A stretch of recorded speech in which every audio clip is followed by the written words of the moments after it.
Rev it up and welcome to Cars Yeah, show number 1345. Today on Cars Yeah, we're celebrating the 7th annual Carmel Mission Classic that takes place on Wednesday, August 14th at the Carmel Mission in beautiful Carmel by the Sea, California, during the Monterey Pebble Beach Car Week. For more information, go to the carmelmissionclassic.org website. Love what you do. This is Cars Yeah, where you'll enjoy interviews with inspiring automotive enthusiasts. Mark Green is here to provide you with a fuel injection of automotive inspiration. So get in, sit down, buckle up, and get ready for a wild ride here on Cars Yeah.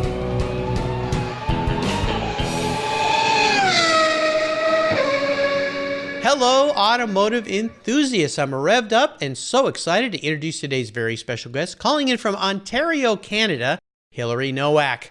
Hey, Hilary, are you buckled up and ready for a fun ride? I sure am, Mark. Looking forward to it. All right, here we go.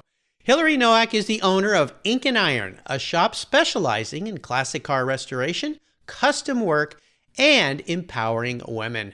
Hers is an all-female auto body repair shop where she also encourages the next generation of female techs through teaching. Hilary got into the trade at the young age of 17, and while attending trade school, she was the only woman throughout her school years. Knowing she would one day have her own shop, she set out to make that shop very different from her competition, all the while noticing more women were entering the trade. After hearing other women's struggles and discrimination and how they overcame those challenges working in mostly male-dominated fields, she was inspired. And after running an IndieGoGo campaign to fund her startup, she hit the ground running, and Ink and Iron opened its doors in April of 2015. So Hilary, I've told our listeners just a little bit about you. Would you take a brief moment before I jump into the questions and share a little bit more about your business and obviously a very obvious passion you have for working on cool cars?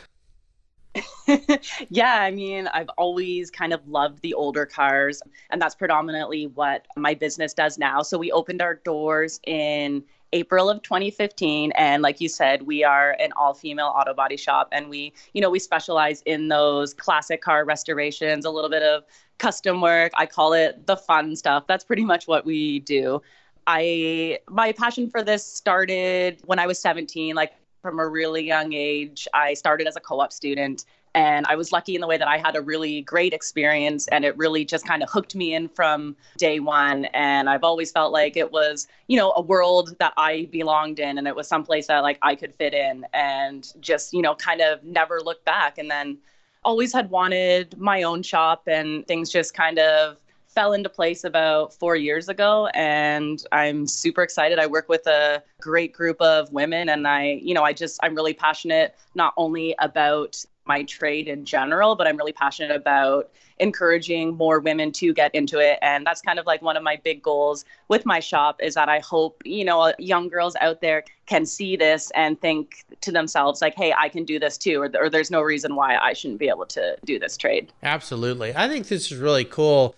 I've had some women on the show before that work in the field and the trade. One comes to mind is, of course, Bogey, who's on television, All Girls Garage. Sarah Leitner is her non-stage name, I guess you could say that.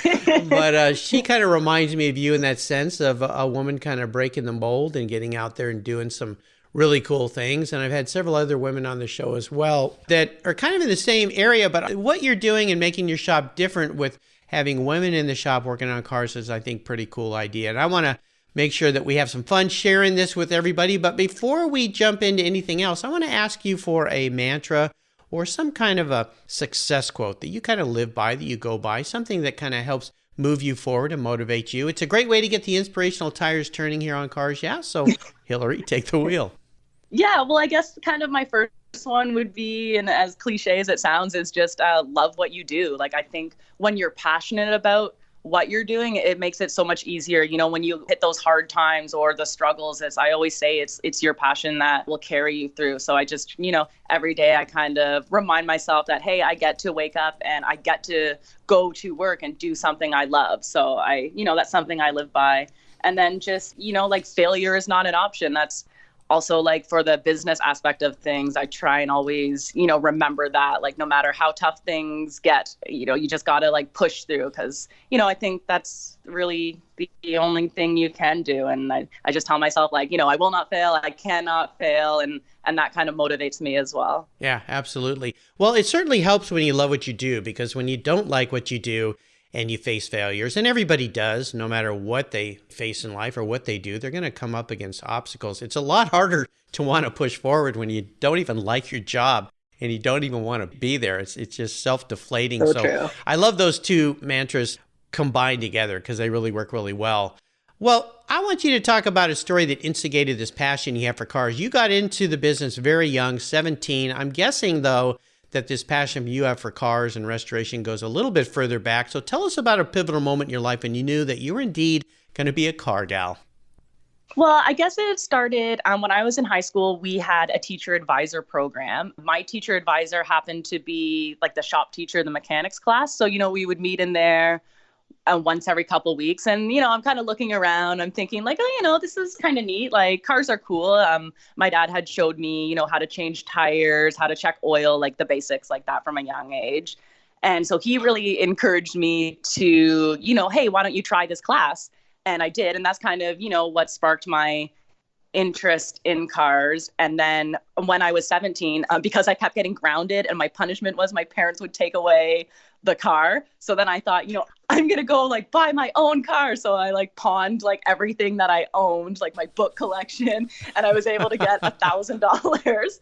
And the only thing I could buy was a 1970 Oldsmobile. And, obviously being here in Ontario, Canada, our cars are, of that age are pretty rusty. So I got it. It was kind of like a big piece of crap. And then I'm thinking, okay, well now how am I going to like fix this? Now I want to learn about fixing the body of it. And that's how I ended up in my co-op placement is I just went to the body shop and asked if they'd be willing to take me on, and they did. So, I credit it to my shop teacher as well as just getting that old car and just, then wanting to learn, how can I make this look nice? Yeah, absolutely. I'm a lot older than you, but back in high school, we had auto shop class, and I was in that class, and I don't remember any girls being in that class. In fact, a friend of mine and I said, it kind of sucks there's no girls in here. And I said, well, if we go take the typing class, it's filled with girls. Let's go take that too.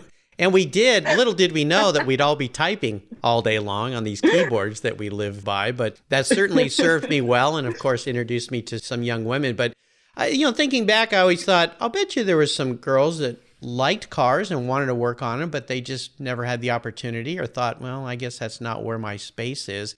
Thankfully, times have changed. And I know that in my introduction, I mentioned that there's a lot more women going into the trade. I'm meeting a lot more of them through the Cars Yeah podcast here. Is that something you're seeing, that those walls have been broken down a bit? And because I just had Kara Adams on my show a few weeks ago, and she's in charge of, at Bridgestone, the Indy Racing Series, the tire division of that company. I mean, you think about a woman being in charge of a huge company's tire division for racing. That's pretty cool. I mean, she's broken through some proverbial glass ceilings there. Yeah, that's awesome. That's really cool. Yeah, so you're seeing more women come into the trade that you're practicing and the kind of business you're doing? Yeah, absolutely. Like I can look back, like you mentioned in the beginning, when I went through trade school here, we have an apprenticeship program for auto body. So we go to school for 3 levels. Each level is 2 months. And I was the only female, all 3 levels. And as well as that entire college that I went to, it's kind of like transportation based. So there weren't even many women at all in that entire school, right? It's all like the mechanics program, then aircraft mechanics. And then when I actually ended up teaching auto body at that same school, like 4 years ago, now I'm seeing lots of girls coming through that program, which is really neat. And then even like myself, when I first started, I started at a really big shop that employs about 100 people. And I was the only woman there. And by the time I left there 10 years later, there was 10 of us. Oh, well, 10 good. girls. So, yeah. Yeah, it's definitely like snowballing, I guess would be the right word for it. Well, and no doubt people like you who are inspiring women that they can get into fields that they typically wouldn't, they could, or didn't even realize there's an opportunity for them. I think it's absolutely fantastic. So kudos to you for opening the garage door, the proverbial garage door for a lot of women to get into this trade. This is very cool. Well, I want to talk about a big challenge or a big failure, because running your own shop is fraught with challenges. No doubt you've run up against maybe a couple failures here or there. I'd love for you to talk about one, but more importantly than that is, what did this teach you so that you can move forward in a positive way?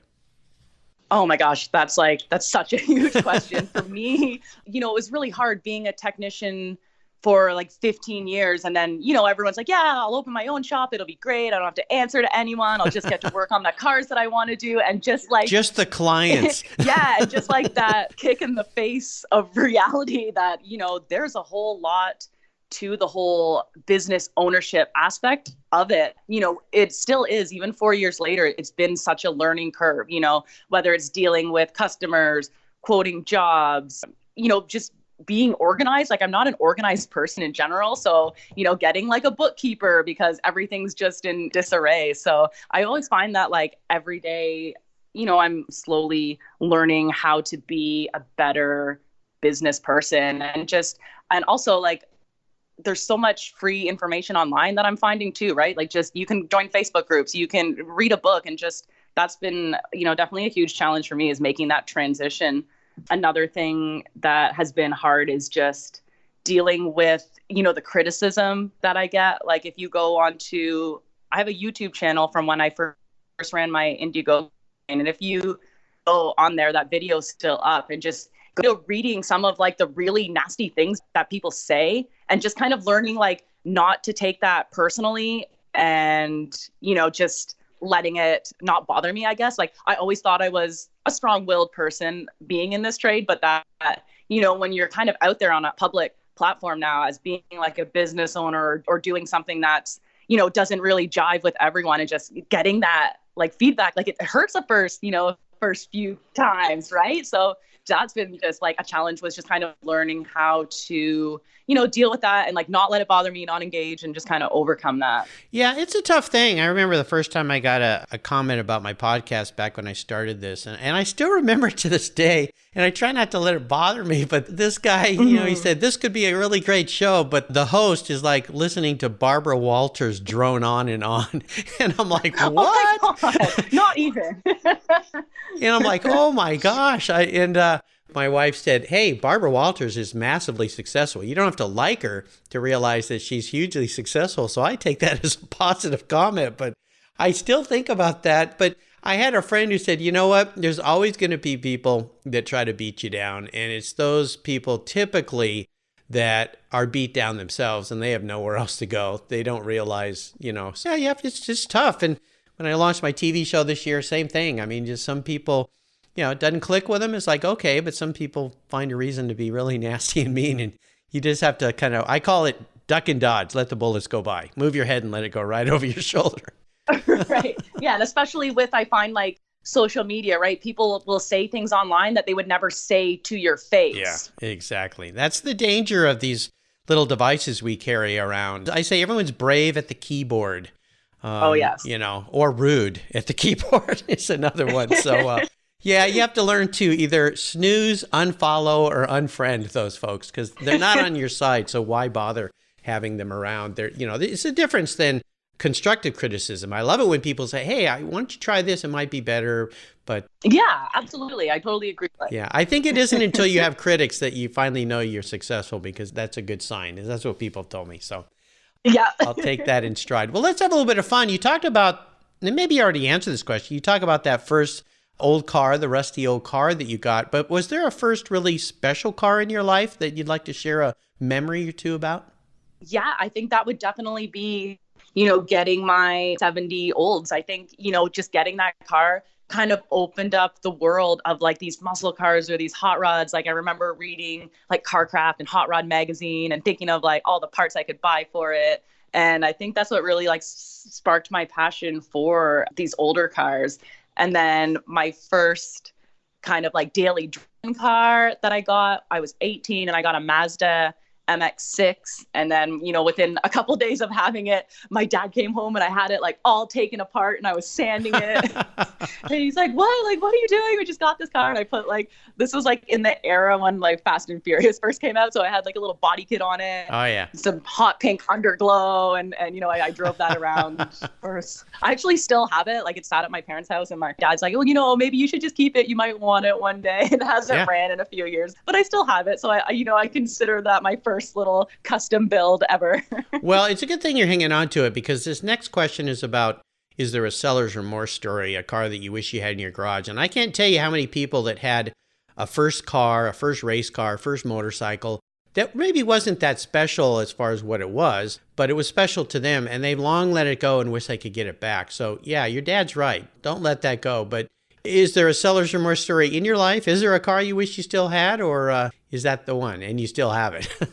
I still have that one. I had to, unfortunately, sell my Oldsmobile. When I first moved to Toronto, I was renting a little garage space, and that garage ended up closing and just being in like a really small apartment. I didn't have any room to keep it. So I had to sell it to a friend. And then, yeah, just like looking back, it's like, I really wish I could have kept it and finished it and kind of done it justice, right? I feel like that car did so much for me and I never got to follow through. So that, I often think about that. I did have a bike as well. I had an '08 R6, cool. My first kind of like really cool sports bike, and it ended up getting stolen. So really like a selling thing, but that kind of, I do miss that as well. Thieves' remorse. Yeah, well. I know. That's a bummer. Well, I would love for you to share a lot more with our listeners about your company. It's Ink and Iron. That's ink and then the letter N, Ink and Iron. I love that. Pretty cool. Tell our listeners more about the different things you do in your shop, what the shop means to you, and what people could expect if they bring their vehicle there to have it worked on.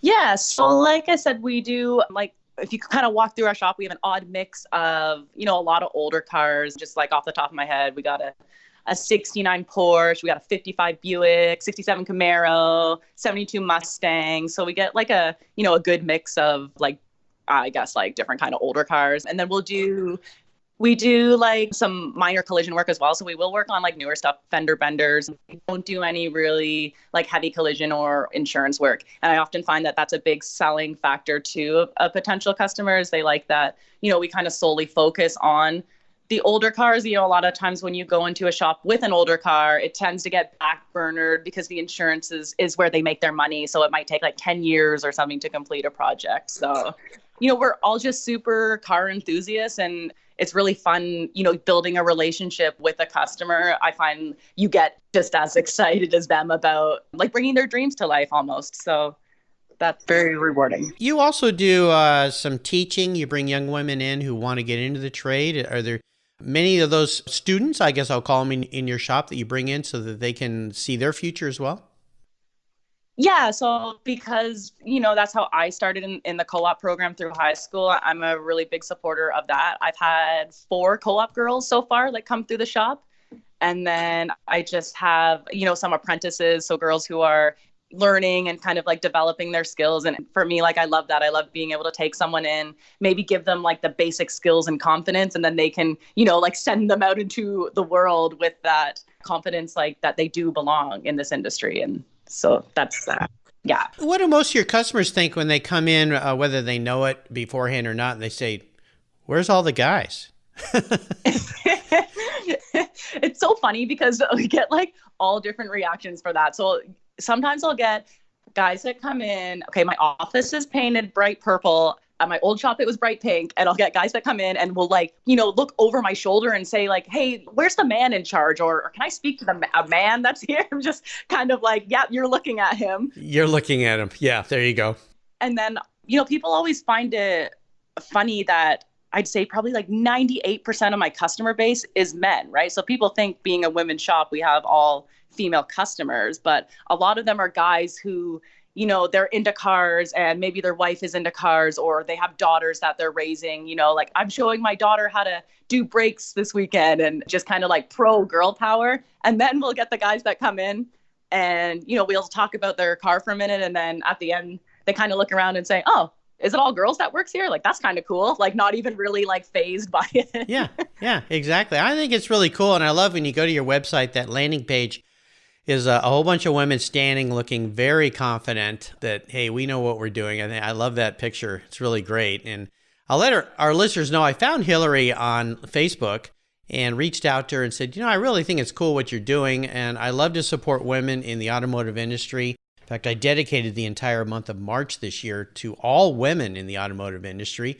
And Lynn St. James, the great racer, helped me find a lot of women, and we dedicated that month since that's the same month that is Women's History Month, and it's really great. In fact, I even have a whole section on my website of all the women that have been in the show. You can find that under the resources tab, and you'll find hundreds of women now there that have been in the show. So I like to see this is growing. I think it's really great. My wife was an engineer, and she faced a lot of the same challenges that women face in male-dominated fields when she was young in her career, and it was, some days she'd come home pretty upset about the way she was treated and so forth, and used to just say, dazzle them with your brilliance. That's where you'll beat them.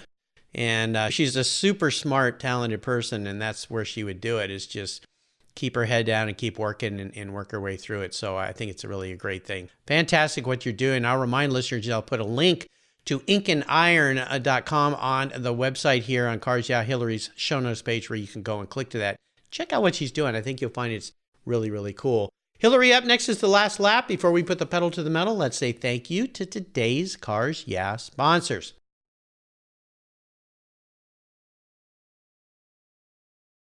Do you know the best way to protect your vehicle, both the exterior and the interior, is with a car cover? I've been using Covercraft car covers since 1975. That's right, 1975. It's a fast, easy, and inexpensive way to keep your vehicle looking new. Covercraft has been manufacturing premium quality exterior and interior covers for over 50 years with a stellar reputation for durability and design.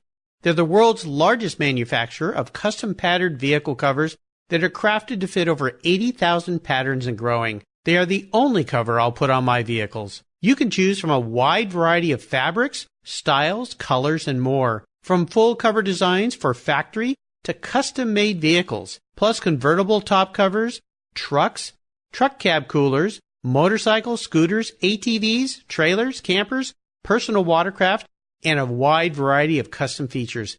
Covercraft is the right choice. Learn more today at covercraft.com and tell them Mark sent you. That's covercraft.com. Are you looking for a way to get your products or services into the ears of thousands of automotive enthusiasts around the globe? I can help. This is Mark Green here at Cars Yeah, and I'd be honored to be an influencer and ambassador for your brand in a unique and personal way. 5 days a week, thousands of subscribers and listeners enjoy the Cars Yeah podcast and website. Contact me today and I'll show you how at mark@carsyeah.com or connect with me through the Cars Yeah website at carsyeah.com. Hey, Mark Green here from Cars Yeah. Did you know you can now see me on the Cars Yeah TV show? It's a weekly visit to some of my past Cars Yeah podcast guests, and I take you along for the ride. You go behind the garage door and into their lives, their businesses, and you get to see what makes them successful. With tens of millions of viewers, Cars Yeah TV is making its mark. Cars Yeah TV is available on MAV TV and Lucas Oil Racing TV. You'll find MAV TV on Direct TV, Fubo TV, Fios by Verizon, or you can stream it through Lucas Oil Racing Television online. And they said I only had a face for podcasting. All right, Hilary, we are back, and I have a bit of an introspective question for you today. If you were a vehicle, actually manifested as a car, you came back as a car, I guess, reincarnation, what would Hilary be and why? You know what? I thought a lot on this question, and then I feel like because I am a Gemini and I feel like sometimes I have two different personalities, I think one side of me would be something like obscure but very like reliable, like an old Volvo wagon. And then I think there'd be another part of me that would be like a Ferrari, like, you know, likes to go fast and maybe a little bit hard to handle at times. So maybe if you took like a Volvo and put like a Ferrari motor in it or something, you know, that'd be me. This is a very creative answer, because this question was not originally a question I would ask here on Cars Yeah. And Harold Cleworth, who's a very talented automotive artist, very eclectic guy too. I mean, he's just a real character. He gave me the idea for this question. He's one of the very few that answered the same way you did. He said the front of me would be like, I think it was an Austin Healey, and the back would be a Cadillac Biarritz. And I said, well, Harold, you sound like a Frankenstein. And he said, well, I'm from England, but I'm an expatriate living in the U.S., so I'm kind of a combination of both. So for you, a Ferrari and a Volvo, I get it. The safe, secure, reliable, gets down, does the work, but got to get out there and get a little crazy once in a while. So exactly. Yeah, nice answer, Hilary. Well, we are entering the last lap. I'm going to fire off a series of questions and ask you to give our listeners some very quick blips of that Ferrari Volvo throttle. Okay, we'll see how that works. So here we go. What's the best automotive advice you've ever received? I would, in perspective to my trade and working, I would say it was definitely be humble and just listen. I think you always have something that you can learn from anyone, regardless of whether they have more experience than you. That's definitely the biggest piece of advice that's always kind of helped me, keep learning and keep growing every day. Yeah, absolutely. Would you share one of your personal habits you believe has contributed to your success over the years? I always try. I am by nature a really positive person. And I think just practicing gratitude has helped me so much. Sometimes it's easy to get caught up in little minor things that may be going wrong in your life, but I just try and sit down, every morning, every evening, and just write a list either down on paper or in my head of everything that I am grateful for, that I'm thankful for, or things that I have to look forward to. And I find, just sometimes having and being able to keep that positive mindset is what will push you through tough times. Yeah. Gratitude is the key. Boy, if you're ever feeling down, just stop and think about what you're grateful for. It's impossible to be negative about your life if you're reminding yourself what you're grateful for. That's a really important attribute. Well done. How about a resource? Is there one out there that you think our listeners would find really useful that you like?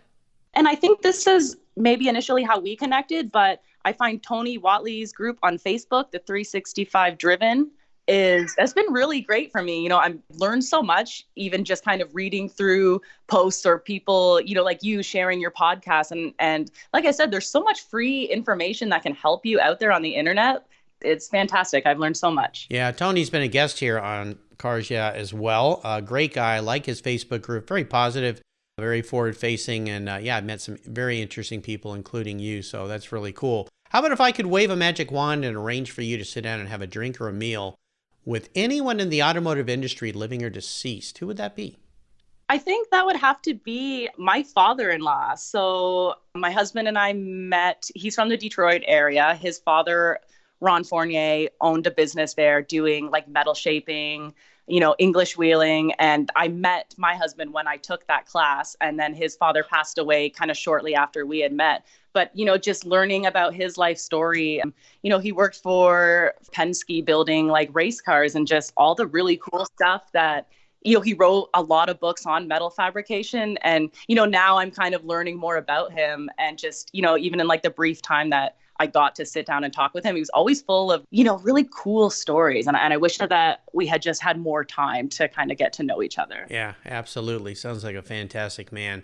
Is there a book that you've read that you'd like to share with our listeners? Yes. So I read around Christmas time. Everyone's told me to read this book. I finally read it. It's called The E-Myth.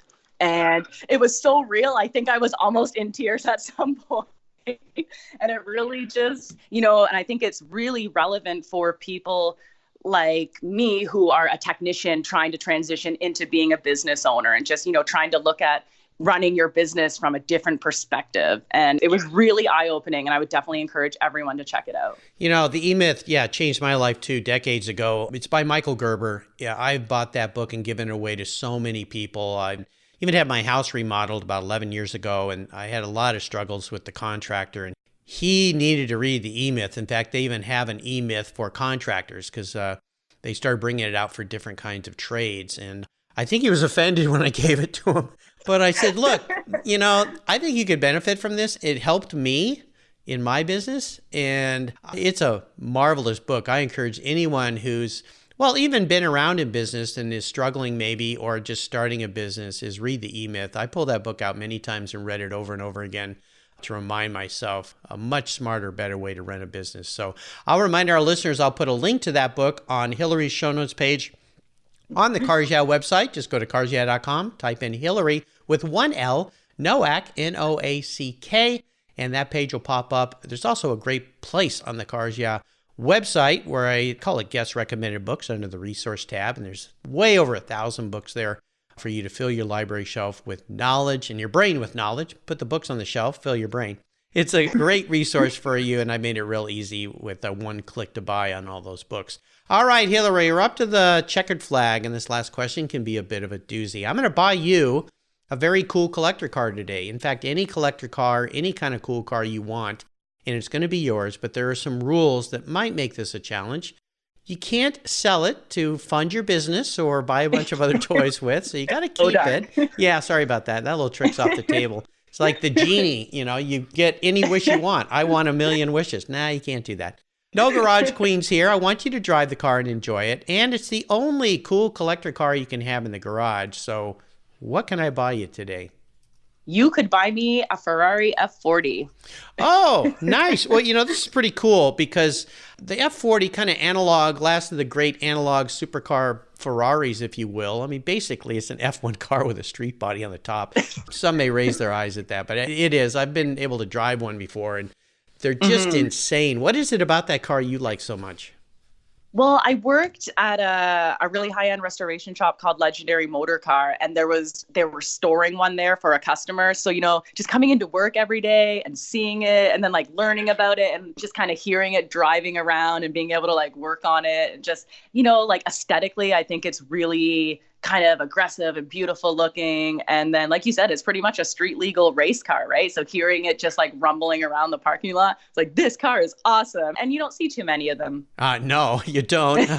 Yeah, and they become so valuable, even less and less on the road, sadly. But what I loved about that car is its kind of roughness and rawness, because as you walk up to it at first, you go, oh man, sleek Ferrari. Then you start to see it's kind of like a hand-built race car. I mean, it's a little rough all over the place. You can see the carbon fiber coming through the paint, and the inside is pretty sterile and massive, beautiful engine. And, the body panels, when they're up, it kind of exposes this like little chassis, if you will, or a little monocoque, and not much around it. So, yeah, it's a really magical car. Do you want yours in Rosso red, or would you like it in pink? Oh, pink, please. Pink? Oh my gosh. Oh, okay. Well, that could be a challenge, but I can paint it. I was going to say, you might have to. Yeah, I don't think I've seen them in a lot of different colors. Not a lot of different colors, but mostly red, black. I think I saw an orange one once, actually. Or no, that was an Enzo. Yeah, I'm not sure I've seen an orange one. I've seen silver, a couple other colors, but never seen one in pink. So I'm going to have to ask you to paint your own car. Sorry about that. I can do that. I know you can. Yeah, we'll have a little bit of fun stripping that down and painting it. Hilary, you've taken me on a really fun ride today. I knew this would be really great. I really enjoyed getting to know you better. I want to thank you for sharing your journey. Could you offer us one little parting piece of wisdom or guidance before you rip off into the sunset in that pink Ferrari F40? Yeah, I would just say, for life in general, just kind of find what you're passionate about. And I would say follow it. For me, wanting to start a business, it always felt like I was waiting for the right time. And I don't think there ever is a quote unquote right time. So I just say, find your passion and don't hesitate to follow your dreams. Don't ever let anyone tell you that you can't do something. And yeah, just remember that, you only live once, and just kind of, don't wait around. If you want to do something, go for it and make the best of it. Absolutely. What's the best way for our listeners to learn more about you and follow along with you?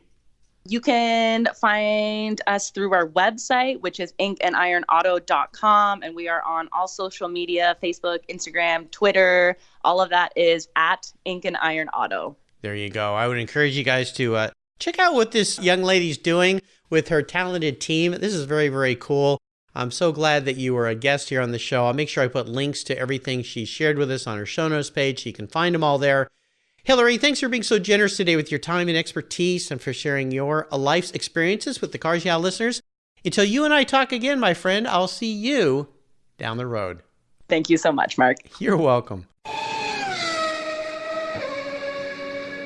You take care of your cars, but who takes care of your investments? Tune-ups aren't just for engines. Updating your financial plan is important too. Your GPS may take you from A to B, but it won't help you on the road to financial freedom. For that, you need a good co-pilot and a very trusted advisor. Chris Kimball, CFP, is just the man for the job. He'll guide you down that road without driving you crazy.